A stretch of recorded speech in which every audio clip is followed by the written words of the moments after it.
Paroles semées, paroles partagées. Une émission de Marc Thomas.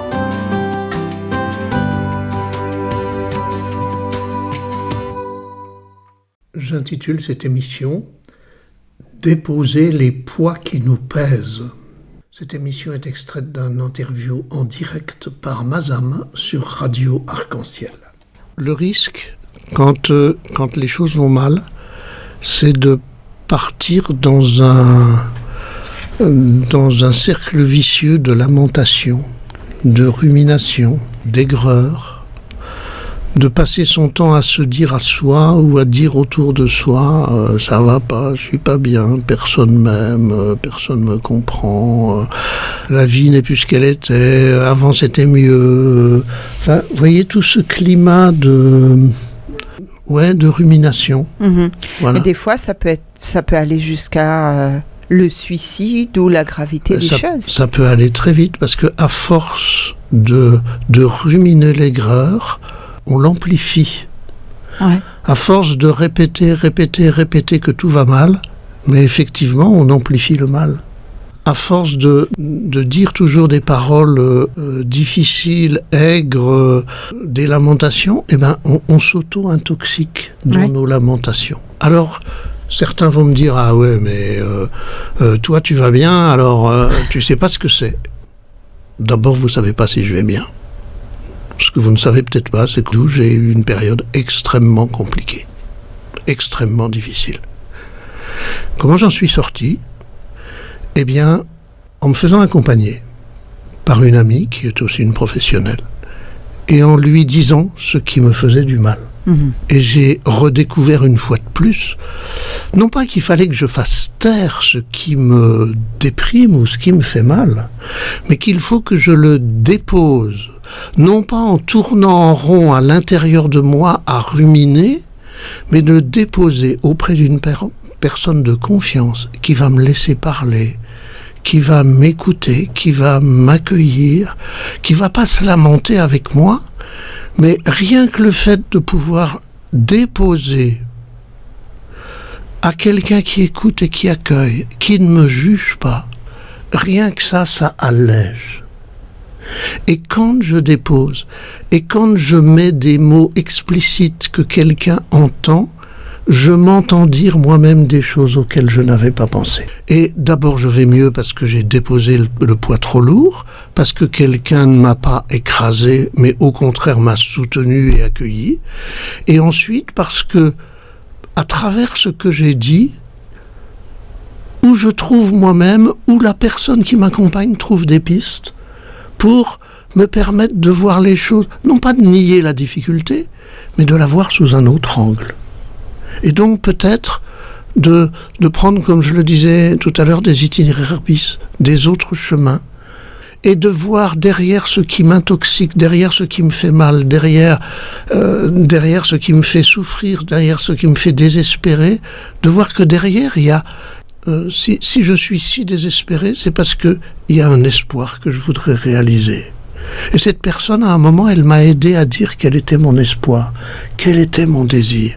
Et puis ensuite, le disant déjà, je disais de manière positive ce qu'avant je disais de manière négative.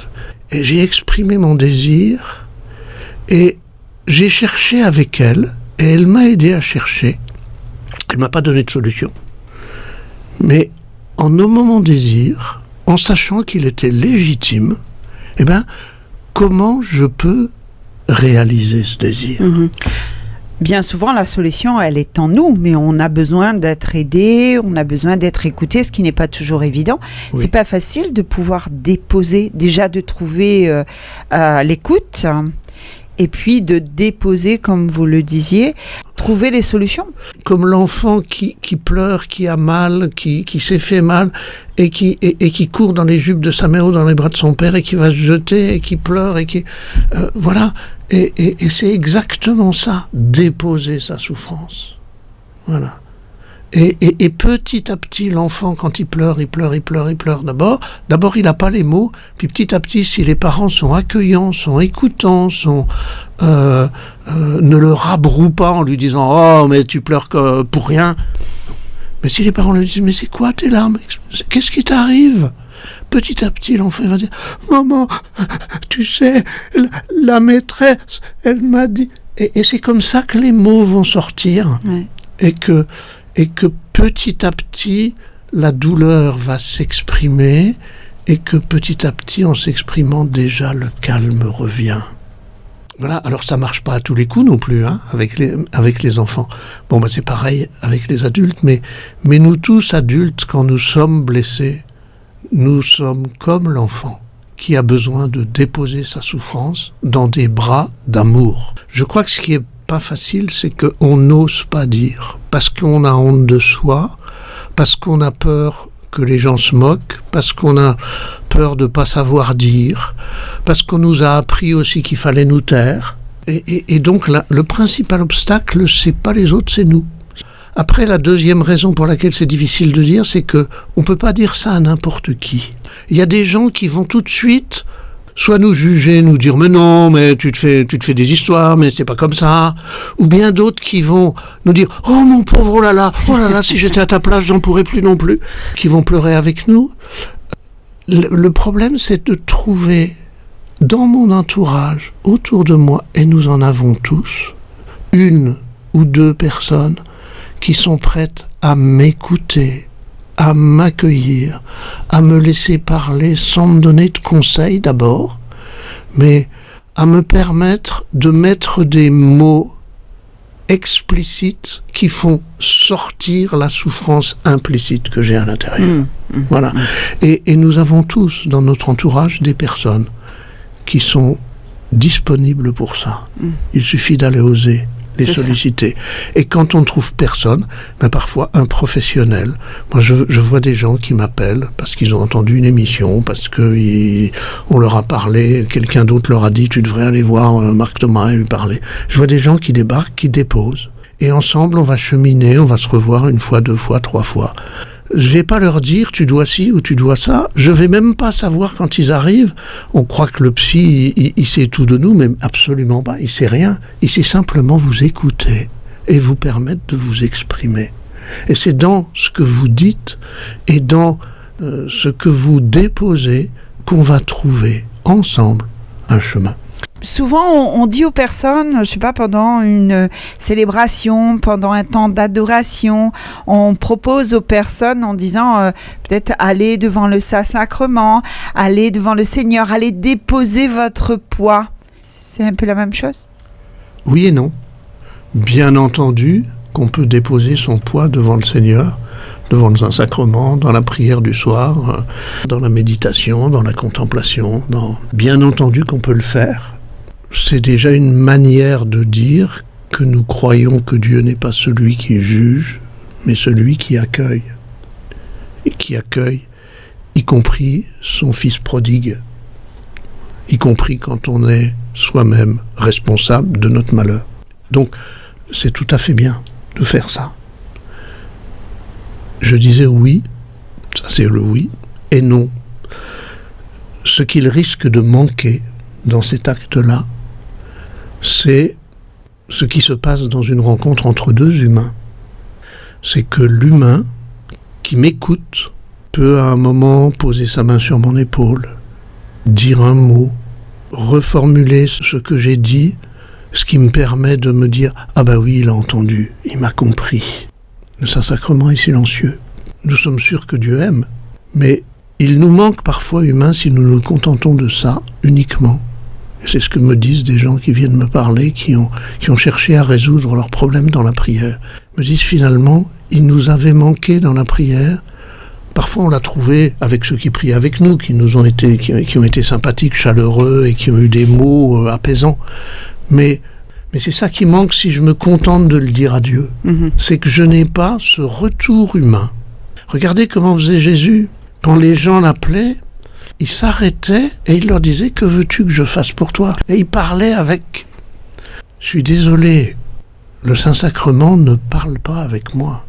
Je peux ressentir du mieux-être et du bonheur parce que je crois que ce Dieu-là est en train de m'accueillir. Mais ça n'empêche pas que de temps en temps, j'ai besoin d'entendre des mots qui me le disent, des questions qui vont m'envoyer plus loin, parce que celui qui m'écoute ne fait pas qu'écouter. Parfois aussi, il ne me conseille pas en général, mais parfois il me questionne. Et sa question, ah oui tiens, j'avais pas pensé à ça. Ça nous aide à trouver nous-mêmes des solutions. Voilà, et sa question nous ouvre une porte. C'est comme, je disais, celui qui se cogne au mur en disant « je veux passer » et qui n'y arrive pas. Mais parfois, celui qui nous écoute, il me dit « mais regarde voir là, est-ce qu'il n'y a pas une piste? Est-ce qu'il n'y a pas une porte? Est-ce qu'il n'y a pas un chemin ?» Et sa question va être comme s'il nous indiquait un autre chemin.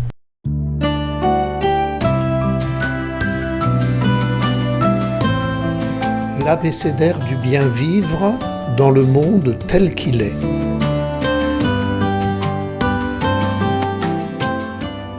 Le mot de cette semaine, la parole. Oser prendre la parole. Tant de silence qui rumine ou enferme, tant de mots qui tuent et de cris qui hurlent. Pour que la parole nous rende humains,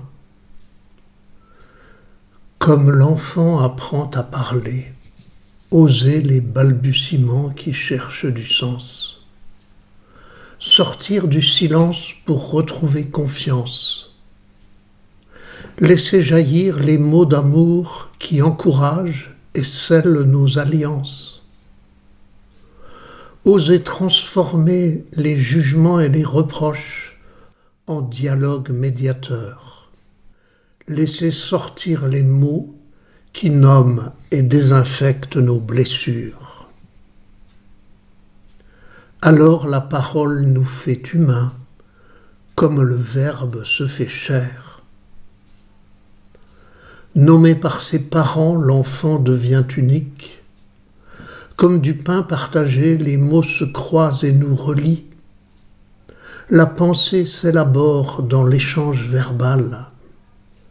L'homme s'exprime en paroles créatrices, comme Dieu dit, et cela fut.